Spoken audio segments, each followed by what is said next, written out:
interestingly enough, you were at the mic for Malcolm Butler's emergence. Correct. And then you were at the mic for his disappearance. Correct.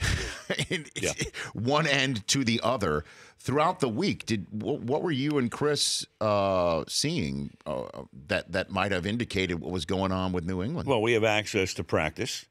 And the day we went to practice, he practiced every play. So nobody had any idea about this. I do know, Devin McCourty has been quoted recently as saying everybody knew about it. I'm thinking, well, wait a minute. How did everybody know about this? If he's practicing every play. And the only thing I would say in retrospect, first of all, we don't know really what happened. I guess sooner or later, there had to be something there. There has to be something there. Correct. And he's, we had a shot of him crying during the national anthem, so he knew at that point, I guess, that he wasn't going to play. And then the game evolves the way it does, and they're getting shredded in the secondary. So why does he not come in? And the only question I would have is, in addition to obviously trying to find out what really happened, if he's not going to play, why wasn't he deactivated?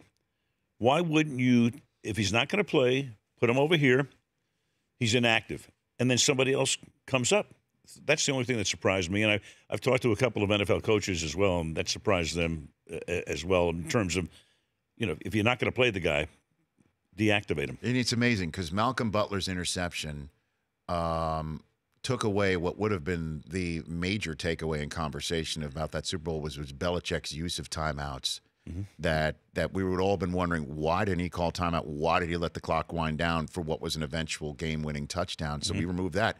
Now Butler's disappearance has led us to wonder, what was Belichick thinking? It has shaken the In Bill We Trust foundation to its core in New England. Well, still, I think there was a headline in one of the Boston papers that said a couple of days later, hey, Bill, do your job.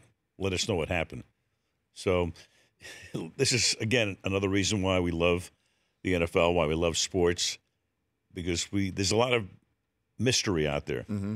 I guess the one thing that won't be mysterious is that Malcolm Butler will be playing for some other team next year. Exactly. You would have to think. And knowing Robert Kraft as well as you do and have, what do you think is going to happen with him and Brady and Belichick? Or do you know if that's even happened? I know he was out here sitting underneath the hoop for the All-Star game, the NBA All-Star game last week, Robert Kraft. What can you Well, I haven't had a conversation with him about that, but I would have to think. Brady's going to keep on going. 40 years old, he's the MVP of the league. Tom loves it, loves playing. I assume Belichick is going to be back. Yeah, you have to assume that. Mm-hmm. They kept McDaniels. Obviously, we know what took place. Patricia goes to Detroit and all of that. But I'd be surprised if you didn't see the B&B boys back for at least next year. For Tom, it's fascinating. You watch him. He's 40 years old. He's the MVP of the league. Has another spectacular season. Comes close to winning another Super Bowl. Has played in 7 of them now. I think if you walk away, the guys who walk away, I think the following year has been very tough for them. Could I have played a little bit longer? And I know some quarterbacks, through recent times, who said, well, maybe I retired a little too early. Right. I think Tom wants to play out the string, but I think Tom would have to play at the level he's playing at to continue on. If all of a sudden he, became half of what he was, I think he would walk away then, but not right now. He's the league MVP. The Rich Eisen Show, weekdays at noon Eastern on Audience.